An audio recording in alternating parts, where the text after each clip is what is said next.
Hello friends, welcome back to channel. मैं सिंधु सोनी आपका इस इंटरेस्टिंग वीडियो में स्वागत करता हूं। आज बात करूंगा एमआर के जॉब रिस्पॉन्सिबिलिटीज़ के बारे में। क्या जॉब रिस्पॉन्सिबिलिटी होती हैं? ये क्वेश्चन जो है आपके इंटरव्यू में खूब सारा पूछा जाता है, या फिर अगर आप एज ए मेडिकल रैप काम कर रहे हैं तो आपको इन सारी चीज़ों को समझना चाहिए, इन सारी चीज़ों को करना चाहिए। वैसे एक मेडिकल रिप्रेजेंटेटिव बहुत सारे काम करता है, ठीक है। मतलब सेल जनरेट करना एक तो बेसिक वर्क है, लेकिन उसके साथ कंपनीज बहुत सारा वर्क देती हैं जो कि आपको पता होना चाहिए। और जितना ही रिस्पॉन्सिबिलिटीज़ के साथ आप काम करते हैं ना, उतना ही ज़्यादा आपको फ़ायदा मिलता है। एंड अगर आप मेडिकल रिप्रेजेंटेटिव जॉब की प्रिपरेशन कर रहे हैं, जो चीज़ें मैं फ्रेंड बता रहा हूं, अगर इसको आप अच्छे से समझ लेते हैं और इंटरव्यू के अंदर बताते हैं, तो सिर्फ ये एक क्वेश्चन ही आपका इंटरव्यू के अंदर सिलेक्शन करा सकता है। इतना पावरफुल है। बेसिकली मतलब क्या होता है, भाई किसी काम को मैं करने जा रहा हूं, ठीक है, या जॉब ज्वाइन करने जा रहा हूं और मुझे वो काम आता है, तो सिंपल सी बात है, जो हायर करने वाला पर्टिकुलर पर्सन है वो मुझे हायर करेगा क्योंकि मुझे काम आता है। और आज के टाइम पे जो कंपटीशन चल रहा है, कंपनी ना एक्सपीरियंस बंदे को ही सर्च करती है, एक्सपीरियंस एमआर उनको चाहिए। लेकिन एज ए फ्रेशर अगर आपको काम के बारे में पता है, सारी चीज़ें आती हैं, तो आपके सिलेक्शन होने के चांसेस कई गुना ज़्यादा बढ़ जाता है, राइट। तो वन बाय वन समझते हैं। लगभग मैं आपको 10 पॉइंट यहाँ पे बताऊंगा जिसके थ्रू आप जस्टिफाई कर पाएंगे, या फिर मैं बताऊँ एक्सप्लेन कर पाएंगे कि मेडिकल रिप्रेजेंटेटिव कौन कौन से काम करता है या उसकी जॉब रिस्पॉन्सिबिलिटीज कौन कौन सी होती है। यहां पे मैं 10 वो पॉइंट बता रहा हूं जो सबसे ज्यादा इंपॉर्टेंट है, काम और भी बहुत सारे होते हैं। तो वन बाय वन शुरू करते हैं। सबसे पहला जो जॉब रिस्पॉन्सिबिलिटी की अगर हम बात करें तो वो है मेडिकल रिप्रेजेंटेटिव का डॉक्टर्स की एंड केमिस्ट की कॉल करना। जी हाँ फ्रेंड, अगर आपको जॉब प्रोफाइल जैसा कुछ क्वेश्चन पूछा जाता है इंटरव्यू के अंदर, वहां भी इस चीज को बता सकते हैं। The basic work of medical representative is to detail our brand in front of doctor with the help of visual aid and generate the prescription as well as make the availability of our product to nearby the chemist। अब इसका हिंदी मतलब समझ लेते हैं क्या होता है। Simple सी बात है कि जो मेडिकल रिप्रेजेंटेटिव होता है वो क्या करता है, विजुअलेट की मदद से, ठीक है, विजुअलेट मैं आपको दिखा देता हूँ, ठीक है। एक विजुअलेट होता है जिसके ऊपर सारे ब्रांड लिखे होते हैं, कंपनी का विजुअलेट होता है जिसके ऊपर सारे ब्रांड जो है लिखे हुए होते हैं। और उससे क्या करना होता है, आपको डॉक्टर को बताना होता है, इस तरीके से बताना होता है डॉक्टर को, या इसको डिटेलिंग बोलते हैं, बताने के प्रोसेस को डिटेलिंग बोलते हैं। डिटेलिंग इस तरीके से करनी होती है कि डॉक्टर आपके प्रोडक्ट के लिए कन्विंस हो जाए। और डिटेलिंग करते समय अपने प्रोडक्ट के जो बेनिफिट्स होते हैं उसको बताना होता है, प्रोडक्ट के अंदर जो यूएसपी होती है, यूनिक सेलिंग पॉइंट होता है, उसको बताना होता है, जो कंपिटिटिव एडवांटेज होते हैं प्रोडक्ट के अंदर, ये सारा ट्रेनिंग जनरली आपको कंपनी देती है। बट आपको इन वर्ड्स का यूज करना है कि सर हम डॉक्टर को अपने प्रोडक्ट के बारे में डिटेल करेंगे, अपने प्रोडक्ट के बेनिफिट्स को शेयर करेंगे एंड कंपिटिटिव एडवांटेज शेयर करेंगे, जिससे डॉक्टर को हम कन्विंस कर सकते हैं अपने प्रोडक्ट के लिए, राइट। तो कन्विंस करते हैं डॉक्टर्स को अपने प्रोडक्ट के लिए। या कई बार बहुत सारे डिस्पेंसर डॉक्टर होते हैं, बहुत सारे केमिस्ट होते हैं, वो भी डिस्पेंस करते हैं प्रोडक्ट, वो भी बेचते हैं, तो उनको भी अपने कंपिटिटिव एडवांटेज की वजह से प्रोडक्ट के, अपने प्रोडक्ट के लिए, अपने ब्रांड के लिए हम कन्विंस कर ले जाते हैं, राइट। तो डिटेलिंग करके डॉक्टर से प्रिस्क्रिप्शन निकलवाना, उसके बाद जो नियर बाई केमिस्ट, डॉक्टर के नियर बाई में जो केमिस्ट है उसके पास ब्रांड अवेलेबल कराना। अगर डॉक्टर खुद ही डिस्पेंसिंग है, खुद ही पेशेंट देखता है और खुद ही डॉक्टर देता है, मतलब खुद ही मेडिसिन देता है, तो उसको उससे पीओबी लेना। पीओबी मीन्स होता है ऑर्डर बुक करना डॉक्टर से, राइट। तो ऑर्डर हम खुद ही डॉक्टर से बुक कर सकते हैं। तो पहला जो सबसे इंपॉर्टेंट फ्रेंड काम है किसी भी मेडिकल रिप्रेजेंटेटिव का, वो है अपने ब्रांड का प्रिस्क्रिप्शन जनरेट कराना, या फिर ऑर्डर लेना, या फिर केमिस्ट के ऊपर अपना ब्रांड अवेलेबल कराना, ठीक है। दूसरा है सर्वे करना केमिस्ट के ऊपर। जैसे मैंने बताया कि आप कंपिटिटिव एडवांटेज डॉक्टर के साथ शेयर करेंगे, तो कंपिटिटिव एडवांटेज शेयर कैसे करेंगे, वो होता है, वो मिलता है आपको सर्वे से। जब हम डॉक्टर कॉल करने जाते हैं तो उससे पहले केमिस्ट के पास जाते हैं और पूछते हैं कि भाई डॉक्टर साहब कौन सा ब्रांड लिखते हैं, किस कंपनी के लिखते हैं, कितने का आता है, और महीने में कितना वो ब्रांड बिक जाता है। पोटेंशियल भी तो होना चाहिए। ऐसा थोड़ी डॉक्टर ने बोला हाँ, केमिस्ट ने बोला हाँ लिखते हैं, और महीने में 1 ही 2 प्रिस्क्रिप्शन लिखता हो, राइट। तो दूसरा इंपॉर्टेंट चीज होता है सर्वे करना। फार्मा की लैंग्वेज में इसी सर्वे को हम आरसीपीए बोलते हैं, ठीक है, रिटेल केमिस्ट प्रिस्क्रिप्शन ऑडिट। इसको आप फुल फॉर्म अच्छे से पढ़ लीजिए, समझ लीजिए। मैं यहाँ नोट भी कर दूंगा आजू बाजू में कहीं पे। इसका फुल फॉर्म बहुत सारे लोगों को कई बार नहीं मालूम होता, बट आपको पता होना चाहिए, ठीक है। सर्वे करते हैं, सर्वे करने के बाद उसी के हिसाब से हम ब्रांड डिसाइड करते हैं कि कौन सा वाला ब्रांड डॉक्टर साहब को बताना है। क्योंकि अपने पास तो 10 ब्रांड है, 15 है, 20 है, सारे थोड़ी बताने होते हैं, सारे नहीं बताने होते, क्योंकि डॉक्टर को याद ही नहीं रहेगा। 2 4 5 ब्रांड ही फोकस किया जाता है, उसमें 1 2 ब्रांड ज्यादा फोकस किया जाता है, ताकि उसको बार बार बताएंगे तो याद रहेगा, ठीक है। तीसरे नंबर का जो पॉइंट है वो है कंसिस्टेंसी। अपने काम में कंसिस्टेंसी रखना, डॉक्टर कवरेज मेंटेन करना। अब इसका क्या मतलब होता है, थोड़ा समझ लेते हैं। कंसिस्टेंसी का मतलब होता है मैंने जो भी डॉक्टर में विजिट कर रहा हूं रेगुलर, अगर मैं 5 तारीख को जा रहा हूं, हर महीने की 5 तारीख को मिलूंगा, 6 तारीख को मिल रहा हूं तो हर महीने की 6 तारीख को मिलूंगा, 10 तारीख को मिल रहा हूं तो हर महीने की 10 तारीख को मिलूंगा, या फिर ऐसा, या फिर हर मंडे को उस डॉक्टर को मिलूंगा, हर ट्यूसडे को उस डॉक्टर को मिलूंगा, मतलब हर महीने हम वही टीपी बनाते हैं। इससे क्या होता है, डॉक्टर के माइंड के अंदर ना फिक्स हो जाती हैं चीजें कि भाई ये हर मंडे को ये बंदा पर्टिकुलर मेडिकल रैप आता है, राइट। और कवरेज का क्या मतलब होता है, कवरेज का मतलब होता है भाई 200 डॉक्टर मेरी लिस्ट के अंदर है या 150 मेरी लिस्ट के अंदर है, जो भी कंपनी आपको प्रोवाइड करती है उतने पूरे डॉक्टर को विजिट करेंगे। मान लो कोई डॉक्टर बाहर गया, कहीं गया हुआ है, तो उसको छोड़ दिया जाता है, लेकिन कवरेज पूरा रखा जाता है। 100% डॉक्टर कवरेज करने से हमारे ब्रांड का इंफॉर्मेशन सारे डॉक्टर्स तक पहुंच जाता है, जिससे प्रिस्क्रिप्शन निकलने के चांसेस बढ़ जाते हैं। ठीक है, कंसिस्टेंसी एंड कवरेज ये बहुत इंपॉर्टेंट होता है बिजनेस जनरेट करने के लिए फ्रेंड, राइट। और हाँ, कॉल एवरेज भी इसी में पॉइंट आ जाता है। कितना कॉल करना होता है, डेली के डेली 12 कॉल करना होता है मोस्ट ऑफ द कंपनीज में। मैनकाइंड जैसी कंपनी के अंदर 15 कॉल करना होता है फ्रेंड। ठीक है, 12 कॉल 11 कॉल जैसा कंपनी आपको बोलती है, जो भी कंपनी के नॉर्म्स रहता है, ज्यादातर कंपनीज के अंदर 12 रहता है, कुछ के यहाँ 11 रहता है, कुछ कंपनीज के अंदर 10 भी रहता है। अगर स्पेशलिटी डिवीजन है 10, जनरल डिवीजन है 11 या 12 रहेगा। ठीक है, तो ये आपका तीसरा पॉइंट हो जाता है। चौथा पॉइंट आपका आ जाता है कि आप जो है मैक्सिमम टू मैक्सिमम पीओबी करेंगे। कहां से, एक तो मैंने आपको डिस्पेंसिंग डॉक्टर बताया कि जिसको ब्रांड बता के वहां से ऑर्डर ले लेंगे, लेकिन उसके साथ केमिस्ट पे भी अपने ब्रांड को डिटेल करना है और वहां से क्या करना है, पीओबी करना है। ठीक है, मैक्सिमम पीओबी लेके आना है। पीओबी कैसे लेना होता है, पीओबी का मतलब होता है पर्सनल ऑर्डर बुकिंग। ये काम करना होता है पर्सनल ऑर्डर बुकिंग, याद कर लीजिए।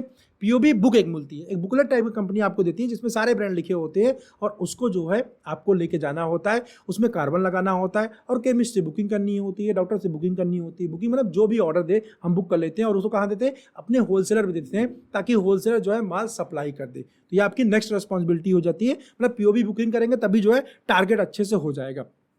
इसके बाद नेक्स्ट वर्क की बात करें, जॉब रिस्पॉन्सिबिलिटी की बात करें कि भाई दिन में जितना भी काम धाम कर रहे हैं, धंधा जो भी हो रहा है, शाम को कंपनी को रिपोर्ट भेजना है। ठीक है, अब बहुत सारी कंपनी में क्योंकि मोबाइल रिपोर्टिंग हो गया है, तो जब भी हम डॉक्टर को मिलने जाते हैं तो उसी समय रिपोर्ट डाल दिया जाता है। डॉक्टर से मिलकर निकले और तुरंत उस डॉक्टर को रिपोर्ट डाल दिया जाता है। तो एक तरीका ये भी होता है, आप इसको सिंपल लैंग्वेज बोल सकते हैं, रेगुलर रिपोर्ट करना, रेगुलर रिपोर्टिंग। रिपोर्टिंग दो टाइप की होती है, एक तो मैंने बोला कि पूरे दिन काम करिए, शाम को जाइए कंप्यूटर्स कर दीजिए, जो कि कुछ कंपनीज के अंदर, अब ज्यादातर कंपनीज के अंदर मोबाइल रिपोर्टिंग हो गई है, मतलब कॉल करते रहिए, रिपोर्ट ही साथ के साथ करते जाइए, चाहे डॉक्टर विजिट कर रहे हैं, चाहे आप केमिस्ट विजिट कर रहे हैं। नेक्स्ट पॉइंट की अगर मैं बात करूं तो कंपनी की जो स्ट्रेटजी है उसको इंप्लीमेंट करना। कंपनी आपको बोलती है कैंप करे, तो आप रेगुलर टाइम पे कैंप कर रहे हैं। जब बोल रही है कंपनी, बोल रही है ओपीडी कैंप कर दो, मंडे को बैठना है, कुछ सैंपल देना है, कुछ प्रिस्क्रिप्शन जनरेट करना है, तो वो कर दिया आपने। कोई इनपुट दे रही, कोई गिफ्ट दे रही, तो वो चीज करना। हाँ, इनपुट और गिफ्ट के नाम पे नेक्स्ट पॉइंट हम कर सकते हैं कि जब भी इनपुट एंड गिफ्ट हम दे रहे, छोटे छोटे इनपुट तो खुद बांटना है, और बड़े जो इनपुट होते हैं, जो महंगे इनपुट होते हैं, इनपुट मतलब गिफ्ट एक प्रकार से आप समझ सकते हैं। इनपुट में सारी चीज आती है, चाहे क्लिनिकल ट्रायल हो, सैंपल हो, बड़े गिफ्ट हो, छोटे गिफ्ट हो, चिटपैड हो, ये सब इनपुट ही कहलाता है फार्मा की लैंग्वेज में। इसको क्या करना होता है, जितने हैवी हाई वैल्यू इनपुट होता है उसको हम किसके साथ डिस्ट्रीब्यूट करते हैं, अपने मैनेजर के साथ। नेक्स्ट रिस्पॉन्सिबिलिटी आपकी ये भी आती है कि जो भी इनपुट है उसको मैनेजर के साथ डिस्ट्रीब्यूट करना, और प्लस जब मैनेजर काम करने आए तो उसको अच्छी अच्छी कॉल्स कराना, जो टफ कॉल्स होती हैं, जहां आपको मैनेजर की सपोर्ट की जरूरत होती है, तभी तो मैनेजर जाएगा, या उसके मैनेजर आ रहा है, या उसके ऊपर के बॉस आ रहे हैं, एनएसएम आ रहे हैं, जीएम काम करने आ रहे हैं, ताकि सभी लोग एफर्ट डाल सके, अपने प्रोडक्ट के बारे में इन डेप्थ बता सके। और जब जीएम एनएसएम ये लोग बताते रहते हैं, आपका मैनेजर डॉक्टर चैम्बर के अंदर बता रहा होता है, एज ए मेडिकल रैप आपकी जिम्मेदारी होती है उन बातों को अच्छे तरीके से सुनना कि भाई आपका बॉस डिटेल कैसे कर रहा है, आपके जीएम प्रोडक्ट के बारे में बता कैसे रहे हैं, उन चीजों को लर्न करना। और जब वो चले जाएं जॉइंट वर्किंग, अब तो आप अकेले काम करेंगे, उस समय उन्हीं बताए हुए तरीकों को, उन्हीं फैक्ट्स को, उन्हीं क्लिनिकल ट्रायल को, उन्हीं ब्रांड की यूएसपी को आप भी डॉक्टर चैम्बर के अंदर बताइए, आप भी केमिस्ट के अंदर बताइए। इससे क्या होता है, हमारा नॉलेज धीरे धीरे करके बढ़ता चाहता है। और क्या होता है, इससे हम डॉट्स को कनेक्ट कर पाते हैं। ठीक है, जैसे मान लीजिए आप डाइजेस्टिव का कुछ प्रोडक्ट बेचने गए हैं और डॉक्टर बोला कि यार इसको लेंगे तो बीपी बढ़ जाएगा। अभी बीपी वाला चक्कर आपको मालूम ही नहीं है, या डायबिटीज शुगर लेवल बढ़ जाएगा, अब इसमें कैसे क्या होगा आपको मालूम ही नहीं है। तो ये सारी चीजें जब सीनियर काम करने आते हैं ना, तो उनसे हमें सीखने को मिलता है, क्योंकि क्वेश्चन रेज वो भी डॉक्टर उनके सामने भी करता है, आपके सामने हो सकता है ना करे, लेकिन उनके सामने करता है, तो आपको वहां से वो सारी चीजें सीखने को मिल जाती हैं। और सिंगल जब इंडिविजुअल आप वर्किंग कर रहे होते हैं तो उस समय इन सारी चीजों को आप इंप्लीमेंट कर सकते हैं। मतलब जब भी सीनियर नॉलेज वो कहीं से भी लिया जा सकता है, लेकिन जब सीनियर आता है डॉक्टर चैम्बर में डिटेल कर रहा होता है, उससे नॉलेज लेना काफी ज्यादा आसान होता है, ईजी होता है, हमें जल्दी से समझ में आ जाता है। और जो चीजें डॉक्टर के चैम्बर में आपको समझ में ना आए, जैसे ही सीनियर आए तो आप पूछ ले, सर आपने क्या पॉइंट बताया था, इसका मीनिंग क्या है। ठीक है, ये होती है जॉब रिस्पॉन्सिबिलिटी। इससे क्या होता है फ्रेंड, आपका नॉलेज बढ़ता है, आपको टारगेट अचीव करना ईजी हो जाता है, आपके ग्रोथ अपॉर्चुनिटीज बढ़ जाती हैं। ठीक है, इसके बाद नेक्स्ट पॉइंट की बात करें तो वो है कंपनी के बजट को अचीव करना। हर महीने फ्रेंड क्या होता है, हम जो है क्लोजिंग करते हैं फार्मा कंपनी के अंदर। क्लोजिंग का मतलब होता है कंपनी एक डेट डिसाइड करती है जिसमें पूरे महीने का टारगेट हमें करना होता है। अगर पूरे महीने थोड़ा थोड़ा हमने ऑर्डर लगाया तो क्लोजिंग पे कोई प्रॉब्लम ही नहीं है, तो मंथ का जो एंड डेट होता है वहाँ पे हमें टारगेट अचीव करना होता है। उस पर बेसिकली करना क्या होता है, उसमें हम जाते हैं होलसेलर से मिलते हैं। होलसेलर से हम ऐसे रेगुलर बेसिस पे हर हफ्ते भी मिलते रहते हैं, क्योंकि डेली हम काम करने जाएंगे, मार्केट में ऑर्डर मिलेगा तो ऑर्डर ले जाकर होलसेलर को देंगे तभी सप्लाई करेगा, राइट। ये प्रोसेस चलता रहता है। लेकिन क्लोजिंग पे स्पेशली मिलने जाते हैं, क्योंकि अब पूरे महीने जो हमने माल बिकवाया है, अब कंपनी से होलसेलर के पास भी माल तो मंगवाएंगे, जिसको हम प्राइमरी सेल बोलते हैं या फिर टारगेट अचीवमेंट करते हैं। तो स्टॉकिस्ट से हम क्या करते हैं, ऑर्डर लेते हैं, चेक लेते हैं और दोनों चीज़ का फोटो कंपनी में भेजते हैं और उसका कोरियर निकाल देते हैं कंपनी में, क्योंकि जब हम फोटो भेजेंगे तो उसकी बिलिंग हो जाएगी, ठीक है, जिससे आपका टारगेट कंप्लीट हो जाएगा। और जब कोरियर चेक उसको कोरियर मिल जाएगा कंपनी को, तो गुड्स डिस्पैच कर दीजिए। जब तक चेक नहीं मिलता और ऑर्डर नहीं मिलता ओरिजिनल कंपनी को, तब तक वो डिस्पैच नहीं करते हैं। इसके अलावा जो नेक्स्ट रिस्पॉन्सिबिलिटी होती है फ्रेंड, उसके अंदर क्या बेसिकली हम लोग करते हैं, हम मार्केट के अंदर बहुत सारे कॉम्पिटिटिव कैंपेन्स देखते हैं, कॉम्पिटिटिव एक्टिविटीज़ देखते हैं। आपका कंपटीटर क्या कर रहा है, कौन सा नया ब्रांड आया है, कौन सी कंपनी क्या कर रही है, इन चीज़ों को फोटो खींच के हम कंपनी को भेज देते हैं। और बाहर कहीं जनरल देखने को मिलता है या मीटिंग्स के अंदर बेसिकली हम कम्युनिकेट करते हैं, सर हमें भी ऐसी स्ट्रेटेजी लेके चलना चाहिए, वो कंपनी ऐसा कर रही है, कंपनी ऐसा कर रही है। इससे क्या होता है, जो हमारा अपर मैनेजमेंट है वो फील्ड की चीज़ों से अपडेटेड रहता है। हालांकि वो लोग भी काम करते हैं, लेकिन अगर इस टाइप की चीज़ें आप क्रिएटिव चीज़ें शेयर करते हैं, इससे क्या होता है, इससे आपका नंबर बढ़ता है।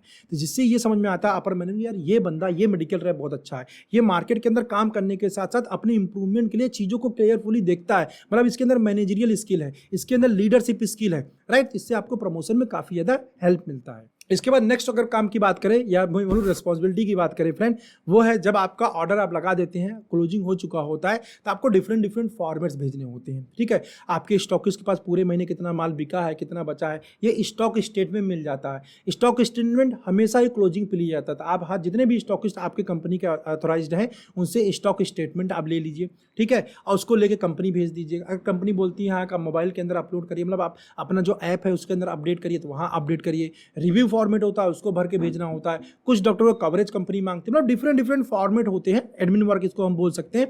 उसको जो है आप कंपनी को भर के भेजना होता है, ठीक है, और हर क्लोजिंग के बाद ये प्रोसेस करना होता है। अब मैंने आपको जितनी भी चीज़ें बताई हैं फ्रेंड, अगर आप न्यू हैं, फ्रेशर हैं, इंटरव्यू देने जा रहे हैं, तो इन सारे पॉइंट को लिख के, मैंने इसीलिए लिख के डाल दिया हूँ सारे पॉइंट को लिख के ना बहुत अच्छी तरीके से रट कर लीजिए, मगअप कर लीजिए, मोबाइल रख के अच्छे तरीके से प्रैक्टिस कर लीजिए। और अगर आप एक मेडिकल रिप्रेजेंटेटिव हैं, इन सारे पॉइंट को फॉलो करना शुरू कर दीजिए सिंसियरिटी के साथ, ठीक है, सिर्फ फॉर्मेलिटी की नहीं, सिंसियरिटी के साथ, गारंटी के साथ बोलता हूं। अगर आप मेडिकल रिप्रेजेंटेटिव हैं, आपका सेल इंक्रीज हो जाएगा, आपका टारगेट अचीव हो जाएगा। अगर आप फ्रेशर हैं तो आपका सिलेक्शन हो जाएगा, दोनों कंडीशन के अंदर, क्योंकि ये मेन, इसके अलावा बहुत सारी चीज़ें और भी है, ठीक है, बट मैंने मोटा मोटा वो बताया जो सबसे ज़्यादा इंपॉर्टेंट चीज़ है, जो एमआर को करना ही करना होता है, ठीक है। चलो इस वीडियो में इतना ही। अगर चैनल पे नए हैं और ऐसे बहुत सारे इंफॉर्मेटिव वीडियोस देखना चाहते हो, तो चैनल को सब्सक्राइब कर दो, बेल आइकन को हिट कर दो, ताकि जब भी मैं नया वीडियो अपलोड करूं तो आप लोगों को नोटिफिकेशन मिल जाए, ठीक है। मिलते हैं ऐसी किसी इंटरेस्टिंग वीडियो में नेक्स्ट टाइम, बाय।